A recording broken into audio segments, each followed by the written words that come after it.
அன்பிற்கினியவர்களே, அன்பானவர்களே, வணக்கம் வணக்கம் வணக்கம். தேர்தல் திருவிழா வந்ததின் காரணத்தினாலே உங்களோடு தொடர்பு கொள்ள முடியவில்லை. நாம் தொடர்ந்து இதை பார்க்க இருக்கிறோம். நம் பயணம் யார் கையில் என்று நாம் தேடி பயணத்தை தொடர்வதற்கு முடியாமல் போனதற்கு மன்னிக்கவும். மேஷ லக்னத்தை பற்றி பார்த்தோம். மேஷ லக்னக்காரர்கள் எப்படி பயணம் தொடர்ந்து நடைபெறுகிறது என்பதனையும், மரங்கள் நமக்கு எப்படியெல்லாம் உதவுகின்றன என்பதனையும், அந்த கிரகங்களுடைய பலம் பலவீனம் என்ன என்பதனையும் நாம் நன்றாக தெரிந்து கொண்டோம்.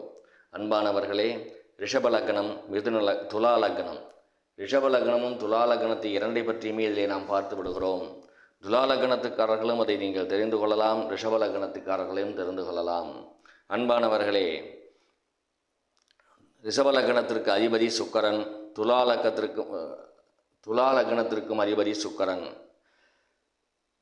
துலா லக்னமாக இருந்தால் லக்னாதிபதி சுக்கிரன், ரிஷப லக்னமாக இருந்தால் ரிஷப லக்னாதிபதி சுக்கிரன், ரிஷப ராசியாக இருந்தால் ராசியாதிபதி சுக்கிரன், துலா ராசியாக இருந்தால் துலா ராசியாதிபதி சுக்கிரன். ரிஷபம் 31 பாகையிலிருந்து 60 பாகை வரை இருக்கிறது. துலாம் 181 பாகையிலிருந்து 210 பாகை வரை இருக்கிறது. அதனால் இரண்டுக்கும் அதிபதி ஒன்று என்றாலும் ரிஷபத்திற்கும் துலாத்திற்கும் அதன் ஈர்ப்பு சக்தியை பெற்று நமக்கு தரும் மரங்கள் வேறு வேறானவைதான். சுக்கிரனுடைய பலன்கள் ஒன்றாக இருக்கலாம், சுக்கிர கிரகத்தினுடைய பார்வை பலன்கள் ஒன்றாக இருக்கலாம். ஆனால் ரிஷபத்திற்கும் துலாத்திற்கும் பாகைகள் வேறுபடுவதால் அதனால் நடைபெறுகின்ற ஈர்ப்பு சக்தியும் வேறுபடும் அல்லவா? அந்த ஈர்ப்பு சக்தி வேறுபாடு காரணமாக நம்முடைய செயல்பாடுகளும் நம்முடைய சிந்தனைகளும் நம்முடைய திசாபுத்திகளினுடைய பலன்களும் மாறுபடும். அதற்கான மரங்களும் மாறுபடும். ஆகவே ஒவ்வொன்றையும் நாம் பார்த்து விடுகிறோம்.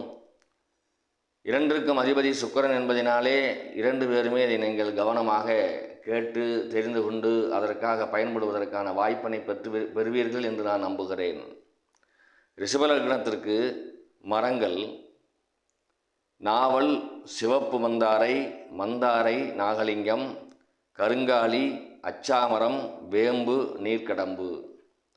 துலா லக்னத்திற்கு மரங்கள் மருது, புளி, மஞ்சள், கொன்றை, கெமுக்கட்டை, மந்தாரை, விளாமரம். இந்த மரங்கள் இந்த இரண்டு ராசிக்காரர்களுக்கும் பொருத்தமான மரங்கள். சுக்கிரன் கிரகத்தின் காந்த ஈர்ப்பு விசை நமது உடலில் செலுத்தப்படுகிற போது உடம்பின் பாலுணர்வு உறுப்புகளும் விந்து சக்தியும் இயக்கப்படுகிறது. கவர்ச்சி உண்டாகிறது, மனம் எழுச்சி கொள்ளுகிறது, பெண்கள் கவரப்படுகிறார்கள், பெண்கள் எனில் ஆண்கள் கவரப்படுகிறார்கள். ஆடம்பர அழகான பொருள்கள் மீது ஈடுபாடு ஏற்படுகிறது. ஆனால் இக்கிரக சக்தி குறைந்தால் மேற்படி அனைத்தும் நீர்த்து போகிறது. இக்கிரகத்தின் காந்த ஈர்ப்பு சக்தியை அதிகமுடைய மருத்துவர்கள், வைத்தியர்கள் பாலுணர்வு சம்பந்தப்பட்ட நோய் தீர்ப்பதில் சிறந்து விளங்குகிறார்கள். சினிமா, கலை, நடனம், கவிதை, காவியம், புகழ் அனைத்தும் இக்கிரக சக்தியே தருகிறது. இக்கிரகத்தில் காந்த ஈர்ப்பு விசை நமக்குள் அதிகப்படுத்த நம்மை சுற்றியும் அச்சக்தியை ஆண்டனா போல பெற்று நம் உடலுக்கு தரும் மரங்களை வளர்க்க வேண்டும். அதுவே நம்மை மிக சிறப்பாக செயலாற்ற முடியும். சுக்கிரனின் காந்த ஈர்ப்பு சக்தி பூமியில் பூரணமாக இருக்கும் நாட்களை நாம் தெரிந்து கொள்வோம். அப்படி தெரிந்து கொள்கிற போது அது நமக்கு பயன்படும். வெள்ளிக்கிழமை அன்று வரும் சுக்கிர ஓரை, சஷ்டி அன்று வரும் சுக்கிர ஓரை, பௌர்ணமி அன்று வரும் சுக்கிர ஓரை. வீட்டுக்குள் மரம் வைக்க முடியவில்லை என்றாலும் இந்த மரங்கள் இருக்கும் இடங்களில் அல்லது இந்த மரங்களை உங்களால் நட்டு வளர்க்கும் இடத்தில் இந்த நேரங்களில் உங்கள் கைகளால் தண்ணீர் ஊற்றி அந்த மரத்தின் பால் சிறிது நேரம் இருந்து விடுவீர்களாயின் கிரக சக்தியானது நமக்கு அதிகமாக கிடைப்பதால் நமது உடலில் சிறப்பான மாற்றங்களும் சக்தியும் கிடைப்பதை நீங்கள் வாழ்க்கையில் பூரணமாக அனுபவித்து அறியலாம். ஒவ்வொரு கிரகத்திற்கும் ஆட்சி, உச்சம், பகை, நட்பு, நீசம், வக்கரம், அஸ்தங்கரம் என்று உள்ளது. அவர்கள் ஜாதகத்தில் லக்னாதிபதியும் ராசியாதிபதியும் எந்த நிலையில் உள்ளனர் என்பதை ஒரு சிறந்த ஜோதிடரிடம் பார்த்து முடிவு செய்து பின் நடப்பு திசாபுத்தியின்படியும் அந்த திசை நடத்தும் கிரகத்தின் நட்பு பகை நீசம் பார்த்து அதற்கான மரங்களையும் தங்கள் கிரக மரங்களுடன் நடலாம்.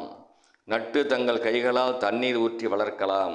அது அனைத்து லக்னக்காரர்களுக்கும் பொருந்தும். ஆகவே அன்பான ரிஷப ராசியாதிபதி அவர்களே, துலா ராசியாதிபதி அவர்களே, ரிஷப லக்னாதிபதி அவர்களே, துலா லக்னாதிபதி அவர்களே, நீங்கள் நான் சொன்ன மரங்களை எப்படியாவது நட்டு அதன் பக்கத்திலே நீங்கள் அந்தந்த ஓரை நேரங்களில் கொஞ்ச நேரம் இருந்தால் அந்த சுக்கிரனுடைய சக்தியை உங்களால் அதிகம் பெற முடியும். அப்படி அதிகமாக பெறுகின்ற வாய்ப்பு கிடைக்கிற போது உங்களுடைய ஆண்மை, விந்து சக்தி, பெண்களுக்கான கருமுட்டை சக்தி, குழந்தை பிறப்பினுடைய நல்ல ஒரு சக்தியான குழந்தை பிறப்பு போன்றவை மிக சிறப்பாக இருக்கும் என்பதிலே எந்த விதமான மாற்றமும் இல்லை. தெளிவடைய வேண்டுமென்றால் நாம் அதை அனுபவித்து புரிந்து கொண்டால்தான் தெளிவடைய முடியும். நண்பர்களே, அடுத்ததாக நாம் பார்ப்போம்.